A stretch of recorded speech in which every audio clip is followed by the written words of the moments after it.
Militar Rodoviária. Estou aqui com o Tenente Viano e o Sargento Henrique. Muito obrigada pela presença dos senhores. E vamos falar um pouquinho sobre o trânsito, sobre as mudanças que ocorreram, um pouquinho também de defesa civil, porque estamos em tempo, né, chuvosos. Muito obrigada. Obrigado, é uma oportunidade, né? Obrigado. E nós estamos aqui para poder conversar, bater um papo sobre o trânsito, vamos ver se a gente consegue levar informação boa para todos os ouvintes e os espectadores do Jornal Aperitivo. Primeiramente, vamos falar um pouquinho desse tempo chuvoso. Quais os principais focos, né, de deslizamento? O que está acontecendo? Então, olha só, esse tempo agora no final de ano, começo de mudança de ano, né, acaba que nós somos afetados muito por chuvas, né? A região nossa sofre muito. Então, essas fortes chuvas que caem nesse período acabam ocasionando deslizamento de terra, queda de árvore, afundamento de pista. Então, essas são as situações mais corriqueiras nesse período aí. Desce muita água de uma encosta, passa por cima da rodovia, as canalistas não conseguem absorver aquela quantidade de água para dar escoamento dela, a rodovia fica toda submersa, uma camada de água passando ali, causa grande risco para os usuários que estão trafegando naquela rodovia. E agora, recentemente, aconteceu da Serra Piquete, né, que é transição para Itajubá, Lorena? Isso, é a BR-459, né, já na parte de São Paulo, na divisa de Minas com São Paulo. Aí essa tarde agora tivemos um deslizamento de terra lá. Está interditado, o pessoal está trabalhando na UTI de São Paulo, mais a Polícia Rodoviária Federal, porque lá é a área da Polícia Rodoviária Federal, que estão trabalhando para ver se desobstruir a via para poder liberar o mais rápido possível. Mas até por enquanto ainda está, até agora a tarde que eu saí de lá estava interditado ainda, estava em processo de limpeza da via. Provavelmente até a cortagem e sair já está liberado. Mas, tendo em vista isso, operações. Como que estão as operações? Nós, nesse começo de ano, por causa da chuva, a gente faz mais operação de visibilidade, para coibir excesso de velocidade, abusos de direção, ultrapassagem de faixa contínua. Acaba que fica potencializado pelo piso molhado, né? Então, a planagem. Exatamente, aumentar a planagem. Então, a gente tem feito operações nesse sentido, nos pontos mais propícios de ter esses acidentes. Sim. Nós temos alocado algum recurso lá para poder dar uma inibida, a presença policial, aquela visibilidade, né? Para ver se consegue inibir realmente esse tipo de acidente. E atualmente vocês estão em qual é o nome da operação? Nós temos uma operação agora que chama Ir e Vir, né? No final do ano e começo do ano. Mas todo mês nosso a gente tem uma operação que chama Rota Segura. Aloca um recurso num local específico, baseado em estatísticas nossas, onde tem mais propensão de ter um crime, um acidente, alguma coisa, aí a gente aloca a viatura, o recurso, faz a operação lá, ao longo do ano ela chama Rota Segura. Esse final de ano é Ir e Vir, seguro. E o batalhão de vocês, eles trabalham em que pontos? Vocês pegam que área aqui da região? Nós somos um pelotão. Nosso batalhão é em Belo Horizonte. Nós temos uma companhia em Pouso Alegre e 2 pelotões, um em Pouso Alegre e outro em Itajubá. O pelotão de Itajubá, ele tem um setor muito grande. Começa em Sapucaí Mirim, ele passa aqui por Itajubá, desce, vai passar por São Lourenço, Caxambu, a gente termina lá em Passa 20, pegando toda a divisa com São Paulo para cima, aqui fechando o extremo sul de Minas. É uma área bastante extensa. Então vocês pegam muito ali aquela transição, né, de cidade ali para cidade. Então, sim, nós temos algumas rodovias importantes nesse meio. Temos a MG-158 que liga Passa Quatro a Cruzeiro, a BR-459 aqui que liga Itajubá a Piquete, né? Tem São Brás, Belfim em cima. Nós temos a BR-267, MG-267 que liga, passa lá embaixo em São Lourenço, Caxambu, subindo de fora, faz aquele caminho. Então, assim, são rodovias importantes. Que tem... Passa muita coisa. Passa muita coisa, realmente. Muita coisa. E quanto à educação de trânsito, né? Vamos falar um pouquinho aquela questão de trânsito aqui. Como vocês trabalham isso? Bom, estão cumprindo o nosso papel, que é previsto lá no Código de Trânsito Brasileiro, né, na Lei 9.503, há lá um capítulo específico previsto para a educação para o trânsito. Então, até vocês no jornal já podem acompanhar a gente várias vezes nas nossas operações, nos nossos projetos que nós temos, sempre visando então conscientizar o cidadão, né, o nosso usuário, que seja ele o pedestre, o ciclista, o motociclista, o caminhoneiro, o motorista, enfim, para que ele adote sempre condutas de segurança, porque quem faz o trânsito somos nós mesmos, é o pedestre, é o condutor, né? Então, assim, a responsabilidade dele, a conscientização que a gente tenta plantar nesse cidadão, inclusive nas escolas, né? Tem aquele pequeno pedestre, né, que nem de bicicleta às vezes anda ainda, mas a gente vai sempre plantando aquela sementinha lá, de ele ter uma consciência, ele ter disciplina, ele ter o cuidado necessário, né? Porque os cuidados são hábitos, eles viram hábitos, né? Se essa criança tende lá a usar o cinto de segurança, que seja desde o bebê conforto, desde a cadeirinha, ele vai ser um condutor consciente, ele vai usar o cinto de segurança, e isso aí é um futuro promissor para nós, né? Então, evitaremos muitos sinistros de trânsito. Então, nessa parte de educação para o trânsito, a gente sempre trabalha em escolas, palestras em empresas, blitz educativos, que vocês mesmos tiveram a oportunidade de participar com a gente, né? E sempre assim, buscando aquele condutor trazer e mostrar para ele o risco que ele corre se ele tiver algum desvio de conduta, né? Mexer no celular, por exemplo, muito perigoso. Um dos maiores acidentes, né? Então, a parte de educação para o trânsito, nós trabalhamos mais nessa parte de conscientização. É a nossa palavra, o carro-chefe nosso aí é a conscientização dos usuários. Para que então a gente mantenha o trânsito mais seguro, né, com menos sinistro. Nós temos alcançado excelentes resultados quanto à redução de sinistro de trânsito. Né? O antigo acidente de trânsito, hoje é chamado de sinistro de trânsito. Isso é uma mera questão de uma nomenclatura, né, da ABNT. Então, assim, a gente trabalha veementemente aí uma parte educativa para que nós tenhamos sempre um trânsito mais seguro, contando sempre com a participação da população. Isso é muito importante. E quanto às principais atuações, quais são? Bom, nós trabalhamos, como o Tenente bem disse, relacionado aí a pontos específicos ou demandas específicas, né, baseado em dados estatísticos. Está tendo muito sinistro de trânsito envolvendo ultrapassagem de faixa contínua, então nós proibimos ali a ultrapassagem de faixa contínua, e já é um carro-chefe nosso, né, quando a gente depara, a gente faz essa autuação. É uma infração de trânsito que potencializa demais um sinistro de trânsito. Quando ocorre um sinistro de trânsito em virtude de ultrapassagem do local proibido, normalmente é um sinistro grave, causa muitas lesões graves, e quando não causa morte. Então, assim, a gente trabalha muito preventivamente, né? E também temos aí a questão da embriaguez ao volante, temos reduzido muito, né? Quando a gente fala em muitas autuações, mas estamos reduzindo demais ao longo dos últimos 10 anos. E o ano passado foi um ano espetacular para nós em redução de sinistro de trânsito e apreensão de armas de fogo, em drogas, tráfico de drogas, né? Pegamos muito em tráfico de drogas. Então, assim, quando a população colabora, nós temos mais tempo a dedicar para fiscalização e coibir essas situações. Quando o condutor age lá de maneira defensiva, não causa um sinistro de trânsito, a Polícia Militar está disponível, então, para fiscalizar outros elementos. E, então, tirar a droga, tirar a arma da rodovia, condutor embriagado. Então, nós temos aí a ultrapassagem do local proibido, o mau estado de conservação, isso que envolve aí um para-brisa trincado, más condições do pneu, que nesse período de chuva agora, nós estamos num período de quase um mês de muita chuva. Então, assim, é uma infração que a gente sempre está coibindo também para que ele não coloque em risco a vida dele, o patrimônio dele, vida de terceiros. Temos lá alguns condutores ainda inabilitados, né, que não se prepararam de acordo com a lei para fazer a direção do veículo. Enfim, então são essas as principais E atuações. a pandemia, nesse caso, ela dificultou essa questão de CNH e tudo mais, de habilitação pessoal? A pandemia teve várias portarias emitidas por quase todos os estados, né, com relação a diversa documentação. Alguns estados eles têm autonomia para legislar sobre o trânsito naquele seu estado, então alguns estados prorrogaram o prazo da CNH, né, mesmo que ela tivesse vencido há mais de 30 dias, eles puderam, através de lei, né, do seu estado, andar por um tempo a mais, tendo em vista que vencia lá o exame médico.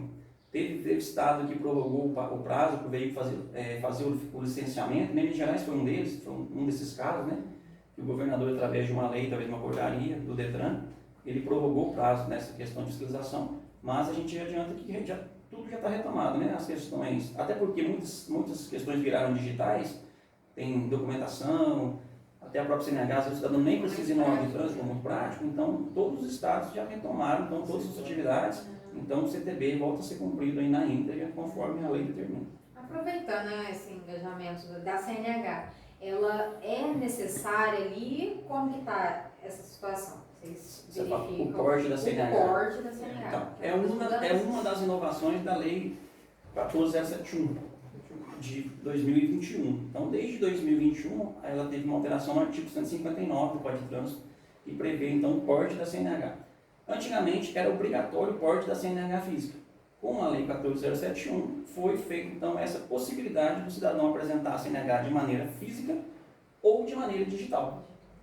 Exatamente. Então, ele pode hoje ter seu aplicativo lá de CNH digital no seu aparelho celular. Ele pode apresentar, então, a CNH tanto de forma física, quando ela vai vir impressa no seu endereço ainda, né? Ou quanto de forma digital. Ambas são aceitas em qualquer lugar do Brasil. Muita gente pergunta, mas vai em qualquer lugar do Brasil? Sim. A lei de trânsito ela é nacional. Então tudo que está no CTB vale para todo o território nacional. Isso é uma tendência, né? Hoje em Sim. dia, hoje é a tendência é a informatizar tudo, ficar tudo digitalizado, ficar tudo mais fácil, mais rápido, desburocratizar, né?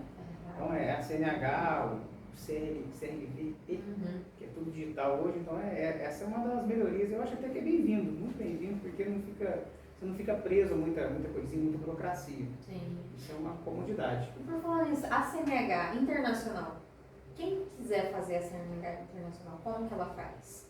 Ela tem que ir na Polícia Civil ou... Já é um órgão feito, é um documento feito no próprio Detran. Inclusive no próprio site do Detran é possível você pedir a PID, Permissão Internacional para dirigir. Então o cidadão tem condições de fazer essa PID através do sistema do Detran, no próprio link no site do Detran NG. Hoje todo serviço que você precisa, tem dúvida no trânsito, qualquer coisa que você precisar, entra no site do Detran. Você vai ter toda a informação. Então você consegue fazer a solicitação lá dessa permissão internacional para dirigir, e vai ter lá os seus requisitos para fazer esse preenchimento, né? Obviamente o cidadão já vai ser habilitado no Brasil, então vai ter que cumprir alguns requisitos, mas é plenamente possível fazer pelo próprio site do Detran. Eventualmente, exatamente, eventualmente ele vai ter que comparecer para assinar algum documento ou apresentar algum documento de forma física, apesar que hoje tudo, 99% é digital. E tem os requisitos, né? Os requisitos é importante ele cumprir, né? Exatamente. Ele não pode estar mais de 180 dias no país, ele tem que ser habilitado no país de origem, né? Ele tem que ser originário de algum país que seja signatário dessa Convenção de Viena, para que tenha validade, a CNH dele venha para cá nessa validade.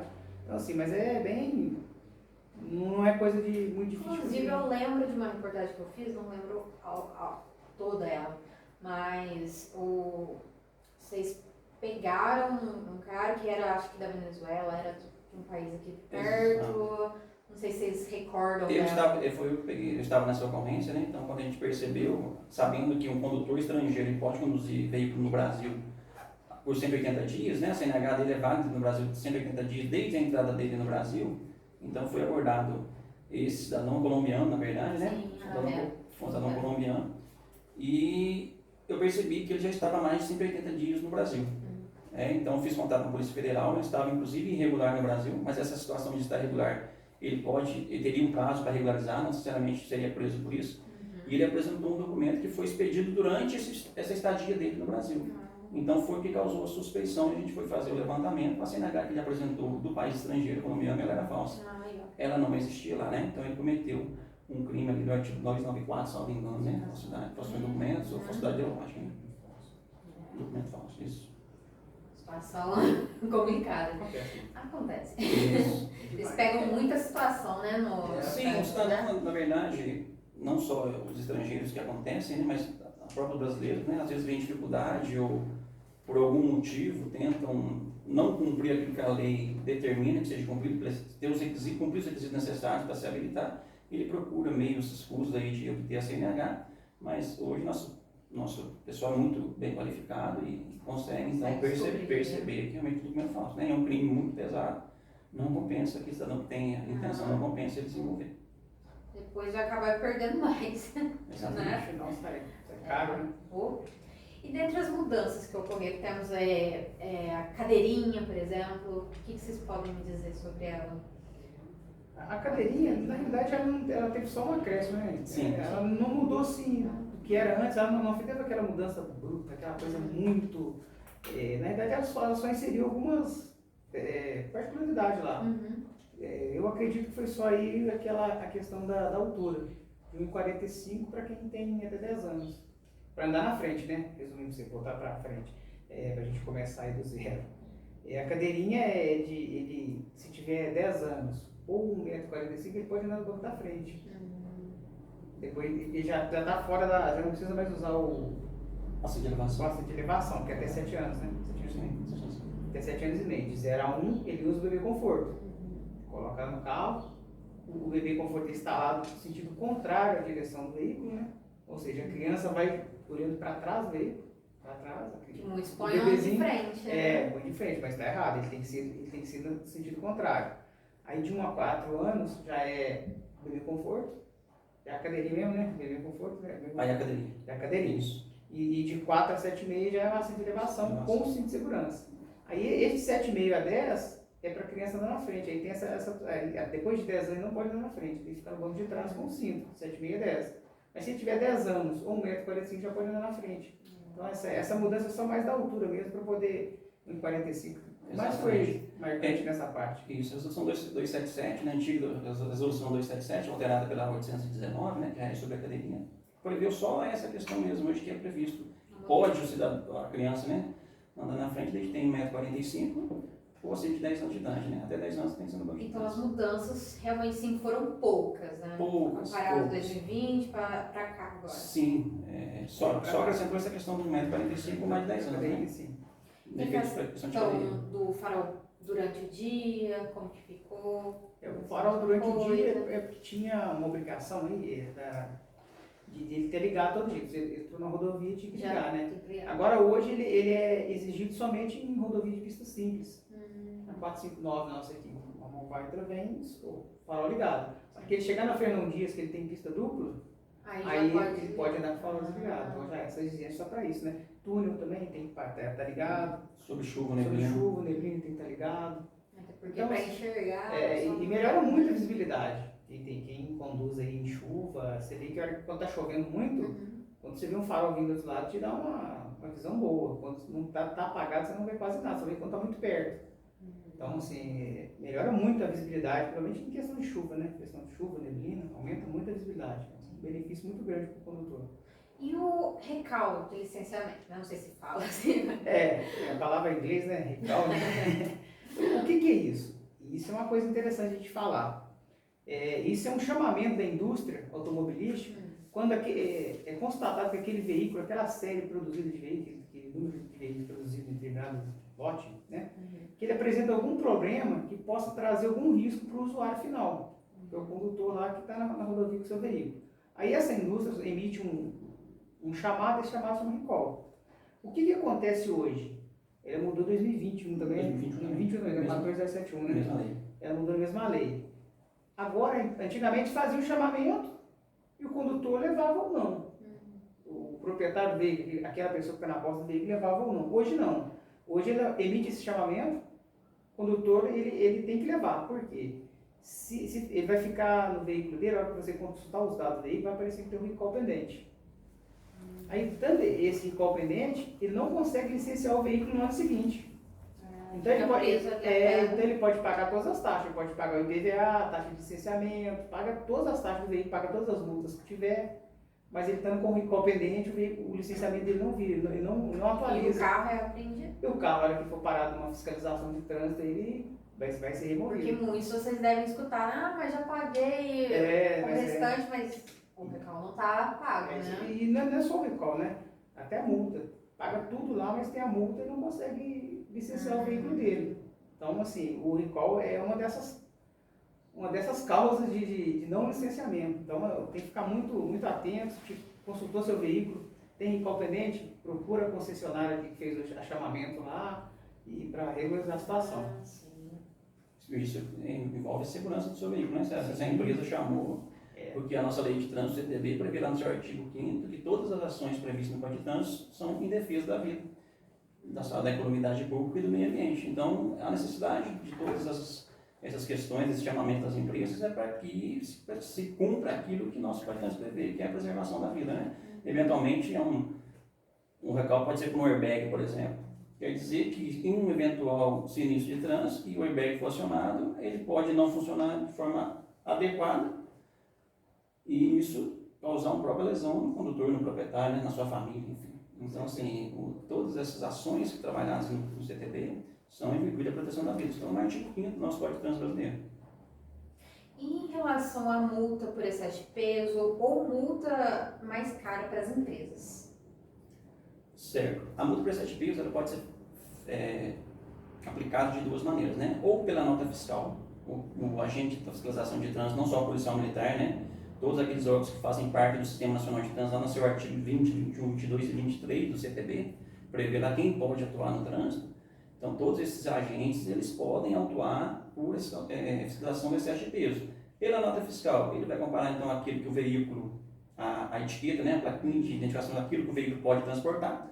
Todo veículo acima de 3.500 kg, ele é obrigado a ter a identificação de quanto esse veículo pesa e quanto ele pode transportar. E nós chamamos de talha lotação, né? peso vazio e a lotação dele com a carga. Então, assim, peguei lá um veículo que ele pode estar lá na plaquetinha dele. Se não tiver plaquetinha, ele tem uma infração de trânsito, que é deixar a identificação correta lá do seu veículo. Então, nós pegamos lá a plaquinha. Um veículo pode transportar 10 mil quilos. Aí eu estou na nota fiscal, comparando a nota fiscal, a nota fiscal está com 11 mil quilos. Então, o agente de trânsito pode fazer essa autuação e reter para fazer a regularização, transbordo de carga. Outra forma é a balança. As balanças que existem ao longo das rodovias, das concessionárias, do DR, do DENIT, enfim. Então o veículo passou lá, é uma outra forma de constatar o excesso de peso. Ele é obrigatório passar pela balança, né? Inclusive se ele evadir dessa balança é uma infração, só vem dando o artigo 176 do CTB, deixar de fazer a pesagem correta. Então o que mudou basicamente foi isso, que hoje o veículo, desde 2010 ele tinha que ter, mas hoje está mais enfático, então ele tem que ter lá a sua plaquetinha. Eu comprei um caminhão zero e vem sem carroceria. Então após eu colocar a carroceria, se é um baú, uma de madeira, o peso logicamente altera. Após a colocação da sua carroceria, ele vai ter que ir lá e identificar essa plaquinha, para que então o agente de fiscalização seja obrigatório, que o agente de fiscalização tenha condições de fiscalizar o excesso de peso. E o que impacta o excesso de peso? Impacta no piso asfáltico. Impacta numa ponte, impacta num eventual um buraco, né, que pode aumentar ou causar um buraco na pista, né?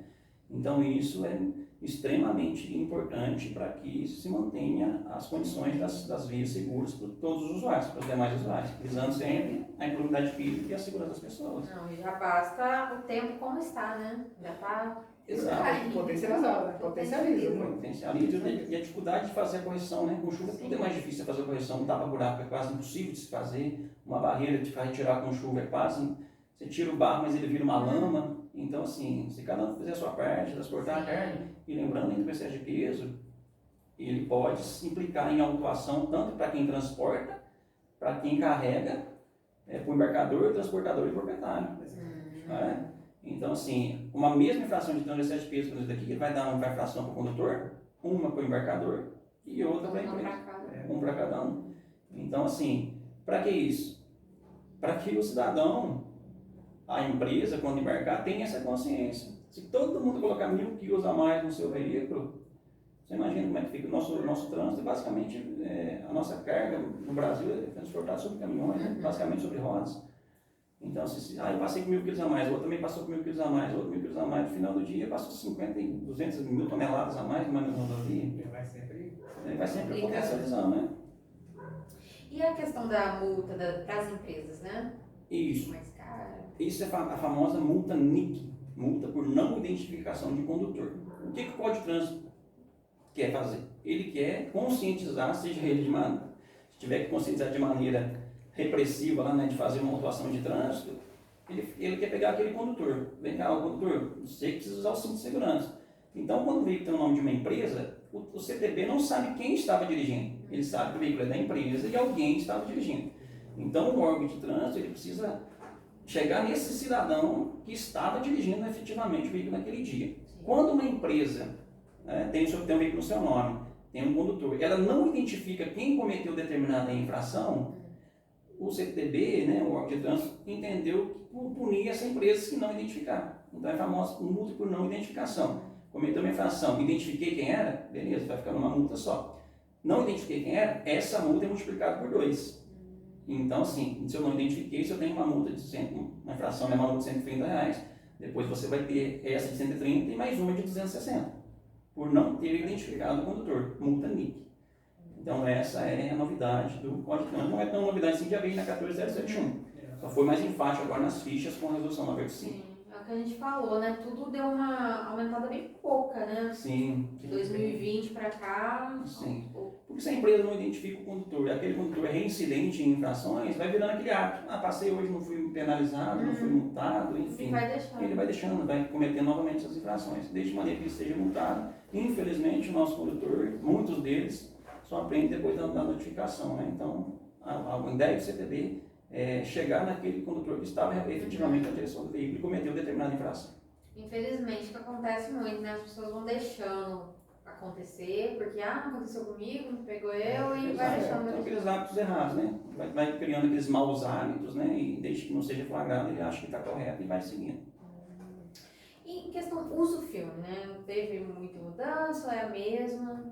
Na Questão realidade, de bolha, essas coisas. na realidade, ele tinha duas medidas, né? 30% você tinha o vidro da frente, o para-brisa, era 75 e 70, né? Sim. Agora unificou, era 75 e 70% a transparência do vidro, a transmitância luminosa que tem lá, que passa lá, né?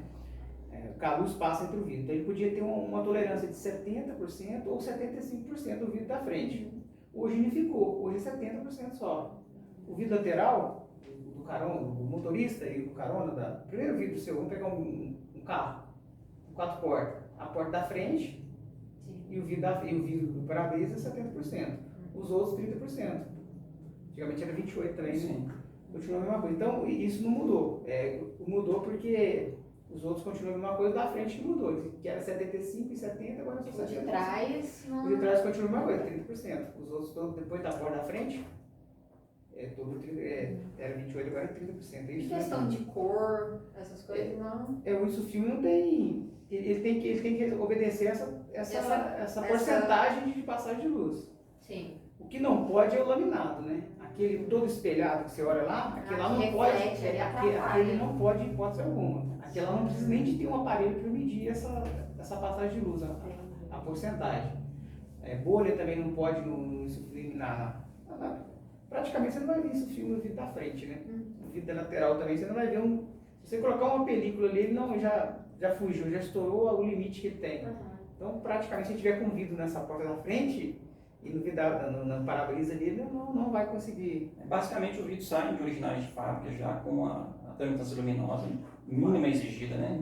Então assim, é uma porcentagem muito mínima que o cidadão vai conseguir colocar. Então, eventualmente, vai deixar do jeito que já sai de fábrica. Eu não vi nenhum, né? Eu não consegui ver nenhum que ele colocou um ISOFIL na frente e deu uma porcentagem dentro daquilo permitido. Você sempre está fora. Então acaba que não tem muito. E o laminado, hipótese alguma. Aquele vidro espelhado lá, qualquer vidro está regular, não precisa nem de aparelho para ser autuado. O outro a gente tem que fazer a medição toda, tem todo um processo lá para fazer a medição. O aparelho homologado, mas o laminado não, o laminado já é automático, não precisa de ter aparelho para fazer a medição. Tá com o vidro laminado, está automaticamente irregular. E por falar em aparelho, né, a questão de atuações ali, você tá vendo ali que a pessoa tá meio alterada e tudo mais, como vocês agem nessa situação? Em que sentido você fala? Alcoólico, né? Embriaguez é muito... É mais comum? Embriaguez é muito comum, né? Nós temos muito... O ano passado nós prendemos aí em torno de... No pelotão, né? Vamos pegar o pelotão nosso aqui. Prendemos em torno de 134 motoristas embriagados. 132, para ser mais exato para você. 132 pessoas foram presas dirigindo depois de ter feito uso de álcool. Então, assim, é uma coisa... Ainda é alto. E nós autuamos ainda aquelas pessoas, tem aquelas que recusam ser submetidas a etilômetro. Talvez fez uso de álcool, ele não tem aquela certeza se vai... Ele fez, mas ele ficou com medo. Então acaba que ele se recusa a ser submetido. Nós tivemos uma média de... E pode ter a recusa. Sim, pode ter recusa. Ele não é obrigado a soprar. Ele não é obrigado a ser submetido ao teste de etilômetro.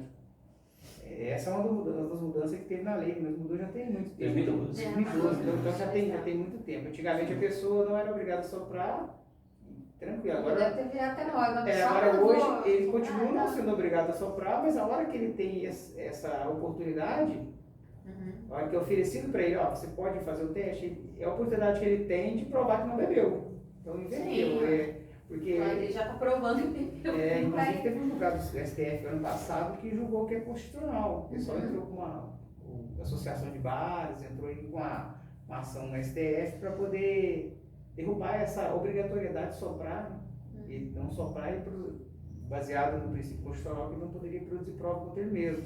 Mas aí o direito administrativo é diferente do penal. O condutor, quando ele está conduzindo o veículo dele, é uma concessão do Estado. Então ele tem que seguir as regras. Se ele não seguir as regras, essa concessão pode ser cassada, né? Dentro dos trâmites legais do CTB que faz isso. Então nós pegamos aí o ano passado, recusa, mais ou menos 650 pessoas, autuações. Vamos colocar como autuações. É alta, né? Então, com mais de 130 que a gente pegou de pessoa realmente que Então, teve número- um constatado crime lá de embriaguez, vai quase 800, é muito. Uma média de 3 por dia, né? É muito. Você pega 900, né? Quase 3 por É dia. muito. E agora com a volta do carnaval. Ah, Qual que é a previsão? Carnaval, o pessoal. Eu costumo dizer que o pessoal costuma confundir liberdade com libertinagem, né? O carnaval é bem essa cara. É. Mas é igual como. O carnaval é um pouquinho mais exacerbado. Mas é igual os outros períodos festivos, né? O pessoal abusa muito. Então, a embriaguez é uma das coisas que a gente tem ficado em cima, vai ficar em cima, vai coibir, porque um cidadão embriagado ele pode bater de frente com outro veículo, ele perde a capacidade motora dele de reagir a uma situação de perigo, de acidente. Ó, o carro na sua frente aconteceu algum problema, você não tem aquela capacidade toda, total sua, de conseguir evitar, é uma direção defensiva. Então, o álcool interfere na capacidade psicomotora dele. Carnaval nós estamos intensificando, vamos intensificar as operações nas principais rodovias nossas, né, nos nossos 4 grupamentos que a gente tem, as 4 frações que atuam dentro do pelotão, vamos estar sempre implementando realmente operações voltadas para coibir esse tipo de autuação, né? Mas não só isso, né? Todos os outros que a gente tem. E logo depois. Depois você me permite completar a informação que tem com relação à embriaguez. Hoje, existem várias situações da embriaguez, né? O que regula efetivamente é a resolução 432, que nela traz lá alguns sinais que são possíveis de a gente identificar a situação está embriagada ou não. Então não quer dizer que ele recusa hoje, ele simplesmente vai embora. Não, se a recusa hoje, está previsto no artigo 277 do CDB, prevê que sejam tomadas medidas do artigo 65. Então se ele recusar fazer o teste, mas dentro daqueles sinais que a resolução 432 prevê, ele vai ser autuado, e o veículo vai ser retido até a apresentação de um condutor habilitado. Ah, mas ele está totalmente embriagado. A resolução 432 traz lá quais são os sinais, né? Fala desconexa, desordem nas vestes, andar cambaleante, olhos vermelhos, enfim, vários sinais. Então, um conjunto de sinais, a própria legislação diz que remete à alteração da capacidade psicomotora. E a alteração da capacidade psicomotora é crime. Então, mesmo que ele se recuse a fazer o teste de antinômico, ele pode sim ser preso por embriaguez ao volante. É o que ele está falando. Vai ser o agente vai poder constatar, através de outros meios ali, que ele não tem capacidade de estar conduzindo o veículo dele. Até porque se vocês deixar passar uma situação dessa, não, vocês mesmos não tá também. Não, a gente está colocando em risco o pessoal da segurança viária, né? Então, quem quis dizer isso mesmo, porque o agente hoje ele tem a capacidade de comprovar que aquele cidadão que estava conduzindo o veículo depois de ter ingerido bebida alcoólica, ele consegue constatar hoje com outros sinais além do etilômetro. Quando eu estou muito tonto, bebi muito, estou muito capacidade muito alterada, não vou soprar. A penalidade para quem recusa e para quem é flagrado apto ao crime é a mesma, né? Teoricamente a autuação é a mesma, o valor. Mas aí ele pode constatar por outros sinais que ele está embriagado e realmente apresentar em delegacia, né? A autoridade policial vai tomar as providências criminais contra ele, porque constatou que ele tem um possível crime de trânsito, de embriaguez ao volante. Então, o cidadão que vai sair no carnaval, está no dia a dia, nossas viaturas todas têm etilômetro, Então, assim, a chance de você beber e ser abordado na rodovia é enorme. Então, assim, não tem esse transtorno, né, de ter que, às vezes, recusar fazer o teste de etilômetro e ser submetido a uma multa de quase R$3.000, né? 2.934, 47 centavos. Usa esse dinheiro para outra coisa. Vai fazer espaço o carnaval todo. Isso se ele não for preso, né? E aí vai ser submetido a uma fiança, não pagar fiança, vai ser preso. Tem outras complicações, além de... Então, ó, vai a dica. Quem for beber, Exatamente. deixa outra pessoa dirigindo, uma pessoa que nem bebe ou que não vai beber no dia, né? aplicativo, né? Pega um aplicativo aí no Exatamente. táxi, qualquer meio de locomoção que não seja ele embriagado dirigindo. Exatamente, aqui na região tá tendo bastante, né? Aumentou. Praticamente é São Paulo aí que tinha mais esses aplicativos, agora tá tendo bastante. Não, tem bastante. Hoje ele tem muitas opções para não fazer uso de bebida alcoólica e pegar a direção do veículo. Hoje ele consegue fazer isso. E relativamente no celular, né? Aplicativo, a tecnologia chegando aí. Tá aí. Algumas Aproveitando a deixa do aplicativo, né? Sim. Você que é condutor de veículo de aplicativo, o seu veículo também tem que estar devidamente cadastrado, né?